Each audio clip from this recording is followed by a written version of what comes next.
Bueno, en estos encuentros que estamos haciendo sobre derecho administrativo, hoy estamos con Anabela Lucardi, que es decana del Departamento de Ciencias Sociales de la Universidad de Avellaneda y magíster en Administración y Políticas Públicas de San Andrés y docente de la Universidad de Avellaneda, entre otras cuestiones. Bueno, muchas gracias por estar acá, Anabela, y vamos a hablar de autonomía universitaria. La palabra autonomía tiene varios significados en la Constitución o de acuerdo a qué, la autonomía de quién va cambiando, pero concretamente, ¿qué es la autonomía universitaria? ¿Cuál es la extensión de esta autonomía? Hola, buenas tardes, buenos días, ya no sabemos qué hora es para los y las que están escuchando, pero bueno, vamos a asumir que hacemos buenos días, buenas tardes, buenas noches y listo. Exacto. Gracias por la invitación y bueno, nada, bienvenidos a estas reflexiones sobre autonomía universitaria. La autonomía universitaria está consagrada, en principio lo vamos a decir, en la Constitución Nacional. Sabemos que el artículo 75, que enumera las atribuciones del Congreso, ¿no? De un órgano fundamental y vital de nuestra democracia como es el Parlamento, establece en el inciso 19 que le corresponde al Congreso un montón de cosas, es un inciso muy extenso, que le atribuye al Congreso facultades y atribuciones sobre un montón de situaciones, un montón de cuestiones, entre otras, y voy a citar, y es lo único que voy a leer en todos estos breves minutos que vamos a estar compartiendo, le corresponde al Congreso, estamos acá, perdón, dictar, bueno, proveer al crecimiento armónico a la nación, al poblamiento de su territorio, etcétera, etcétera, y sancionar, ¿no?, las leyes de organización y base de la educación que consoliden la unidad nacional, etcétera, etcétera, etcétera, etcétera, y que garanticen, ¿no?, esto estoy resumiendo porque es un párrafo muy largo, pero que garanticen los principios de gratuidad y equidad de la educación pública estatal y la autonomía y autarquía de las universidades nacionales. Entonces, la autonomía universitaria en principio hay que reconocer que tiene una jerarquía constitucional y en ese sentido está en lo más alto, digamos, de la pirámide de nuestro ordenamiento normativo. ¿Qué significa que las universidades sean autónomas y autárquicas? Bueno, que tienen la capacidad de autogobernarse. En esto, por supuesto, salvando las diferencias, entendamos que de alguna manera tienen la misma capacidad que tienen las provincias, ¿no?, de autogobernarse. Autogobernarse implica dictar sus propias normas, sus estatutos,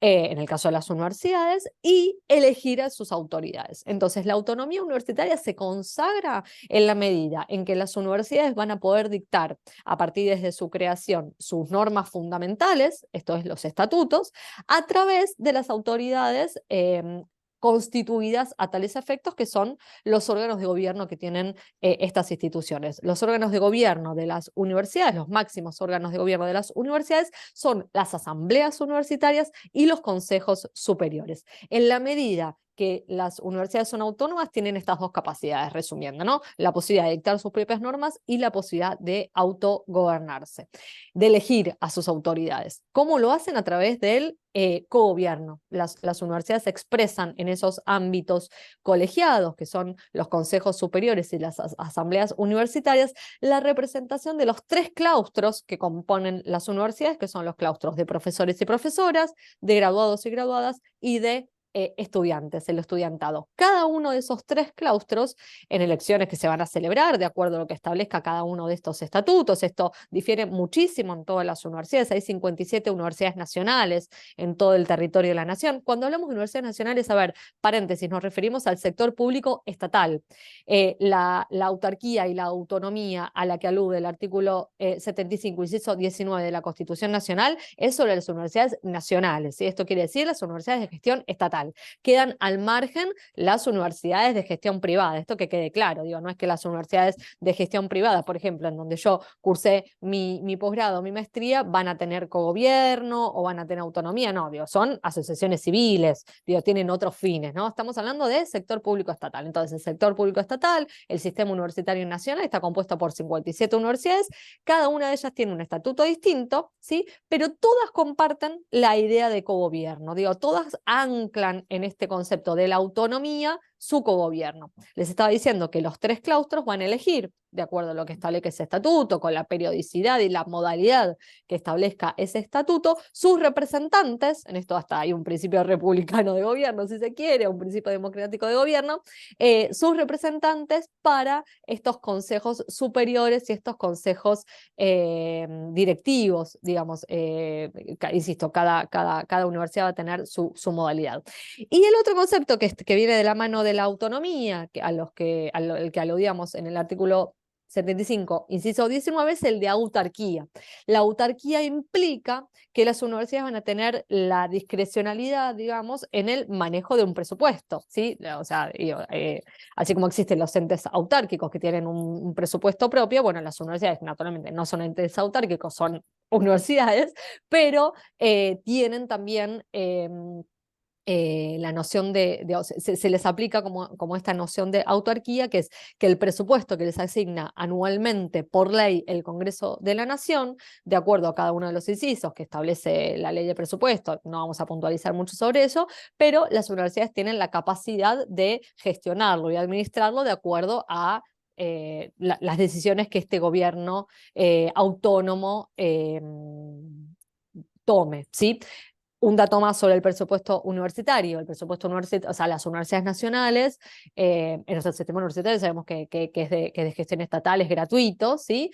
Aparte, leímos recién la Constitución, ¿no? Establece la gratuidad y equidad de la educación pública estatal, o sea, también la gratuidad universitaria está de alguna manera consagrada en la Constitución, aunque el no arancelamiento proviene de un decreto muy posterior, un decreto del gobierno de Perón en el año 49, pero bueno, a ver, retomando, perdón, me fui un poco No, dale, por dale, las dale. ramas. El presupuesto universitario, o sea, las universidades son financiadas por el Estado Nacional a través del presupuesto nacional, ¿sí? El presupuesto nacional asigna partidas presupuestarias a todos los ministerios, entre ellos al Ministerio de Educación, y por un programa específico, es el programa 26, no viene al caso, pero bueno, por un programa específico que es el sostenimiento de la educación superior, existe una planilla específica que enumera todas las universidades en orden alfabético, de la primera a la última, y le asigna un renglón a cada una de esas universidades con una asignación presupuestaria. Este presupuesto universitario que superó en algún momento de buena racha, ahora creo que está arañando el 1% del Producto Interno Bruto, es el presupuesto con el que funcionan las universidades nacionales. ¿Sí? Es un presupuesto que asigna directamente el Congreso de la Nación a las universidades, que se le transfiere por cuenta del Tesoro de la Nación mensualmente, y que lo que va a financiar, perdón, son los gastos de funcionamiento. Cuando me refiero a gastos de funcionamiento me refiero a los salarios docentes, a pagar la luz, el gas, el agua y todo ese tipo de cosas. Además, las universidades tienen la capacidad de generar recursos propios, ¿sí? Por fuera de esta asignación presupuestaria que le hace el Congreso a la Nación. De cualquier modo, los recursos propios no llegan nada, son un porcentaje muy minoritario, ¿no? del presupuesto de la universidad. O sea, las universidades se financian principalmente con los recursos que aporta el Tesoro de la Nación a través del presupuesto universitario que aprueba el Congreso. Bien, recursos propios puede ser cobrar un posgrado, puede ser cobrar un servicio de Servicios a consultoría, terceros, consultorías, exactamente. Recursos propios es exactamente eso. Es alquilar que un local para un bar, podría ser, qué sé yo, digo. sí, habitualmente, sí, totalmente. Una concesión. Sí, cualquier cosa, digo. Sí, totalmente. Pero Patentes, de es mínimo, pronto hay un invento. ¿Cómo? que es una porción mínima del ingreso real de las Es universidades. una porción muy mínima. Después hay recursos propios que funcionan muy bien. Por ejemplo, la Universidad Nacional del Litoral patentó una semilla resistente al glifosato. Digo, Bien, esa patente industrial se la vende a un montón de productores, digamos, que compran esa excelente. semilla, digamos, de cómo funcionan las patentes. Digo, no soy especialista en marcas y patentes, No, no, pero perfecto. sabemos que una patente industrial, hay universidades que son dueñas de patentes industriales y persiguen por ello, nada, regalías, no regalías, no, la palabra no es regalías, pero bueno, ingresos Sí, sí, producto de que han patentado un desarrollo tecnológico y sí, han sí. producido una transferencia al sector privado, ¿sí? Perfecto. en algo más sofisticado, ¿no? Después sí, una consultoría, bueno, me contratan, yo trabajo en la Universidad Nacional de Avellaneda, el día de mañana me contratan para hacer un estudio sobre, no sé, el Poder Judicial de la provincia de Buenos Aires y algún tipo de diagnóstico al respecto, y bueno, nos pagan a la Universidad Nacional de Avellaneda porque tenemos gente muy buena, como en la Universidad Nacional de José Cepaz, que sabe mucho sobre el Poder Judicial, y hacemos una auditoría, una consultoría para la provincia de Buenos Aires, bueno, nos la pagan, y eso también es un recurso propio, exacto. Perfecto. Me gustó el ejemplo que diste de las provincias respecto de que la autonomía se desarrolla de acuerdo a cada organismo, y las provincias tienen en algún punto una autonomía importantísima, pero condicionada por la vida real, ¿no? Que es tipo, la escasez de fondos, la necesidad de solicitar fondos por ahí a Nación. ¿Cómo se desarrolla esa relación, ¿no? Entre la autonomía que tiene que tener una universidad y el financiamiento externo respecto de, no sé, decisiones, y por otro lado, la relación que hay con el Estado Nacional respecto de cierta conformidad que tiene que haber básica de que los programas no sean tan disímiles entre una carrera y otra, etcétera? O sea, toda autonomía igual tiene una relación con el contexto y con el exterior. Entonces, en algún punto, en esos dos planos, tiene que haber un desarrollo y una, digamos, la puesta en práctica de esta autonomía en el mundo real, que son dos campos en donde la universidad tiene que interactuar con el Estado Nacional. Diste el ejemplo de las provincias, Martín, y discúlpame, pero yo estoy tentada. Ayer la Corte suspendió, yo sé que esto es no perecedero, ¿no? Pero bueno, ayer la Corte suspendió elecciones en 2 provincias, así que sí, claramente la autonomía provincial está muy condicionada en nuestro Bueno, país. sí, claro, o sea, son ejemplos donde toda autonomía igual convive en un contexto determinado, en un lugar determinado, en un tiempo determinado. Por eso, ¿cómo vos que has estudiado el Sí, tema? sí, ¿qué pasa en las universidades? Sí, no, Sí, tal cual. La verdad que las universidades tienden a fingir bastante demencia cuando del contexto se trata, digamos. Las universidades no son las provincias y los gobernadores, los rectores no son los gobernadores, o las muy pocas rectoras no son las muy pocas gobernadoras. O sea, hay algo ahí, ¿no? Digamos, como en la tradición de la Universidad Argentina, que nos hace fingir a veces demencia en creer que somos realmente una isla y que estamos al margen, no por la autonomía, sino porque sí, porque así se autopercibe la Universidad Argentina, que estamos bastante al margen de los procesos políticos, de lo que pasa a nuestro alrededor, de nuestra comunidad. Digamos, esta relación que las provincias tienen con el aquí y el ahora, el tiempo, el espacio, las universidades la verdad que le evitan bastante, le evitan bastante. O sea, adrede, Dios, o sea, eso sucede.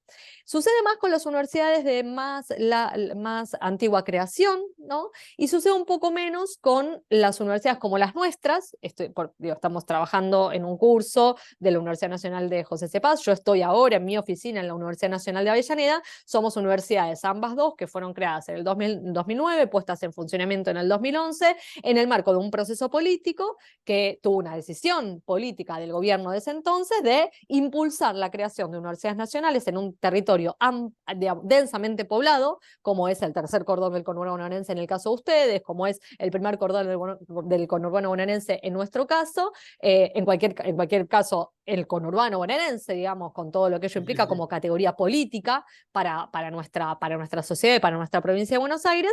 Digamos, hubo un proceso de creación de universidades en los últimos años. Cuando estoy hablando de los últimos años, no solo los últimos años de ahora, sino en esa década, entre el 2003 y el 2015, se crearon 23 universidades nacionales en todo el territorio del país, con un criterio que buscaba vincular las universidades fuertemente con el territorio. O sea, que buscaba que las universidades tuvieran un anclaje territorial y tuvieran un compromiso con esas comunidades en las que se encontraban insertas. Y esto surge de los propios estatutos. Si ustedes leen el Estatuto de la Universidad Nacional de José Cepaz, el Estatuto de la Universidad Nacional de Avellaneda, el de la Universidad Nacional de Moreno, la Universidad Nacional del Oeste, la Universidad Nacional Arturo Jaurecho en Florencio Varela, van a encontrar fuertes alusiones a la necesidad de que las universidades contribuyan al desarrollo del territorio en las que se están creando. Bueno, esto es novedoso en el sistema universitario. Nuestro sistema universitario tiene 400 años de historia, con la creación de la Universidad Nacional de Córdoba en el 1500, digamos, con el antiguo colegio jesuítico y la Marencoche,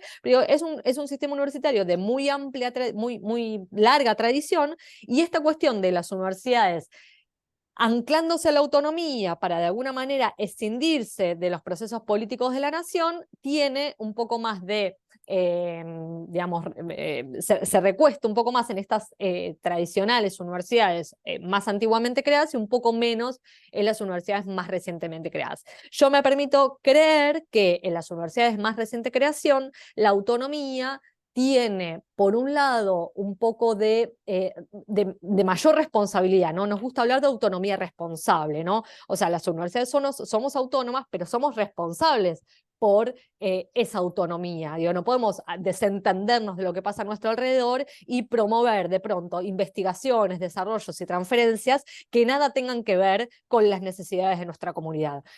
Pensamos nuestra autonomía sabiendo que, digamos, la universidad tiene que ser resguardo de pensamiento crítico, sabiendo que tenemos que fortalecer las misiones de la universidad, que son la enseñanza, la investigación, la extensión, la transferencia, que las tenemos que promover con pensamiento crítico, pero que tenemos que estar muy atentos a lo que demanda el territorio que hagamos como profesionales. A mí me gusta hablar de autonomía responsable.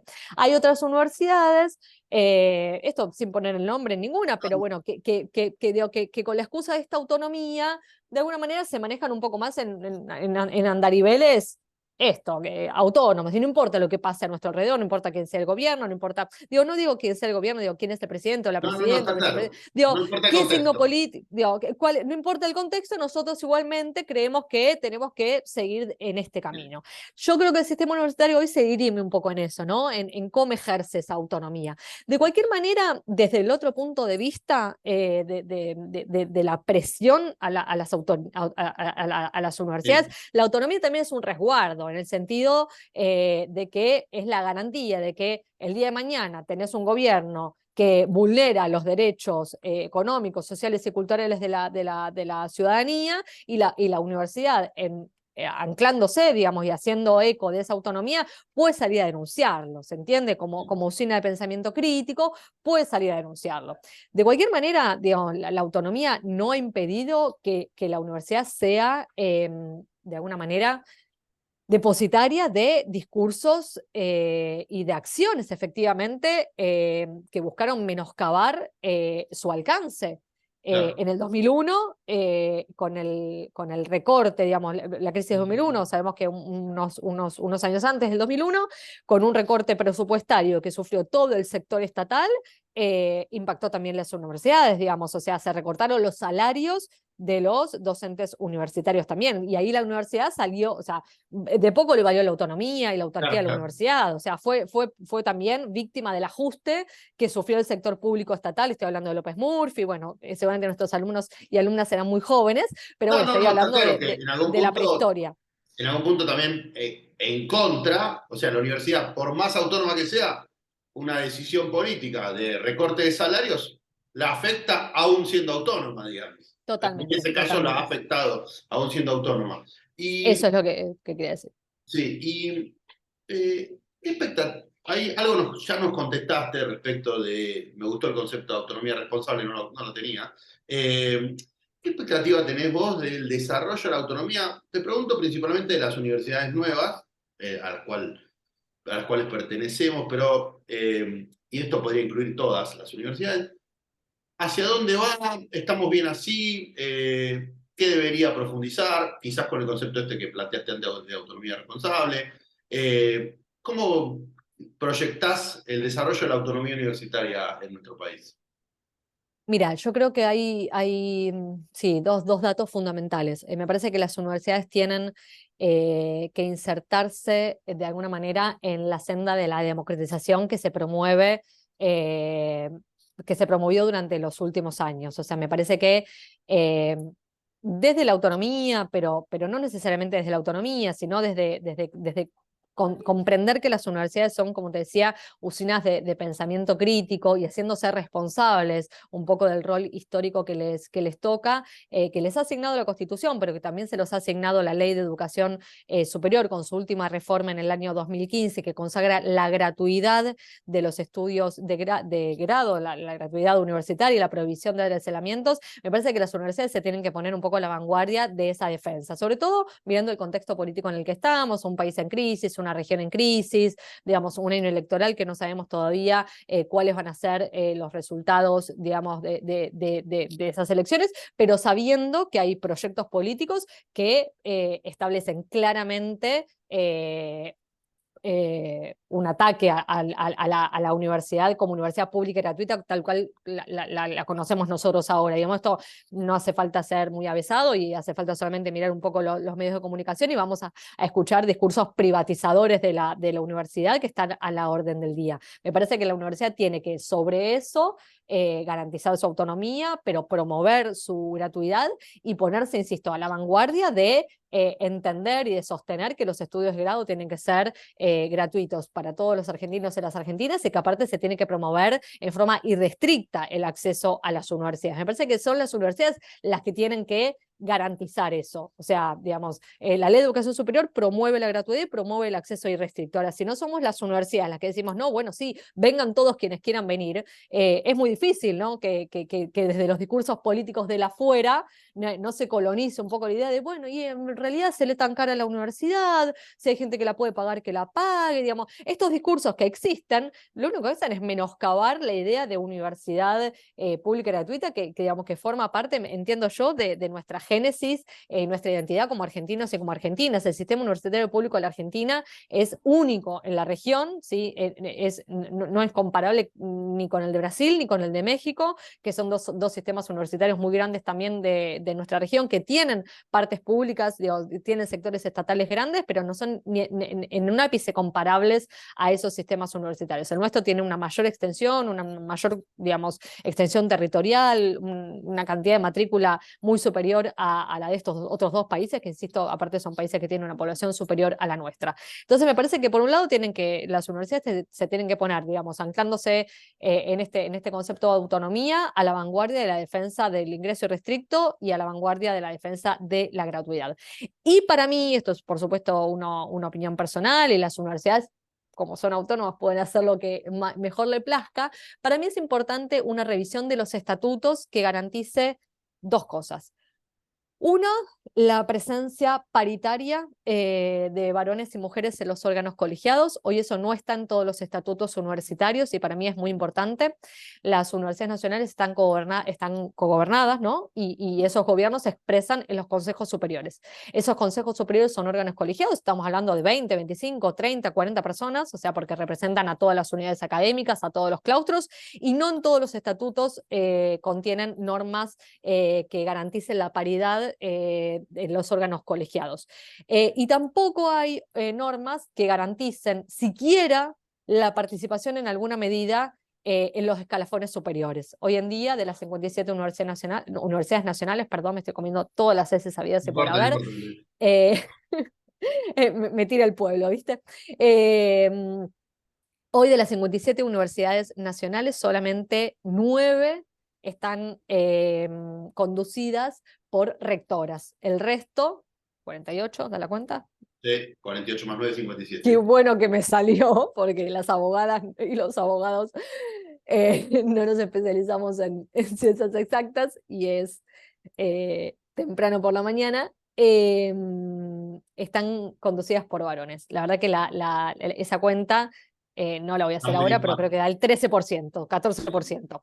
Es muy poco, digo. Entonces, me parece que las universidades deberían promover un poquito más y en consonancia con la ley de paridad que existe, por ejemplo, en el Congreso de la Nación, que establece el 50 y 50 para la composición de las listas para legisladores, digo, para diputados y diputadas, senadores y senadoras, deberían promover alguna norma que tienda a tornar un poquito más paritarios los órganos de gobierno de las universidades. Y por otro lado, también creo que promuevan la alternancia en el poder. Sé que es una semana complicada para hablar de alternancia, por lo que decíamos recién de las elecciones en San Juan y Tucumán, pero me parece que también es importante que existan regulaciones. Insisto, cada universidad en el marco de su autonomía podrá determinarlo, porque eso surge de las normas estatutarias de las universidades, pero parece que también es interesante promover algunas condiciones, ¿no?, de alternancia, de temporalidad en el ejercicio del poder en los gobiernos universitarios, que también a veces digo, nos quejamos de qué pasa en las intendencias o qué pasa en las gobernaciones. Bueno, en las universidades, déjenme decirles que hay más de una universidad en donde los rectores están desde el retorno a la democracia, sino antes, ¿no? Así que me parece que esas dos cositas son cosas para apuntar si queremos universidades más paritarias, más democráticas, y un poco más a tono con los tiempos que estamos viviendo. La verdad, clarísimo. Muchísimas gracias, Anabela, y bueno, nos estamos viendo, ¿eh? Muchas gracias a ustedes. Hasta Chao. luego.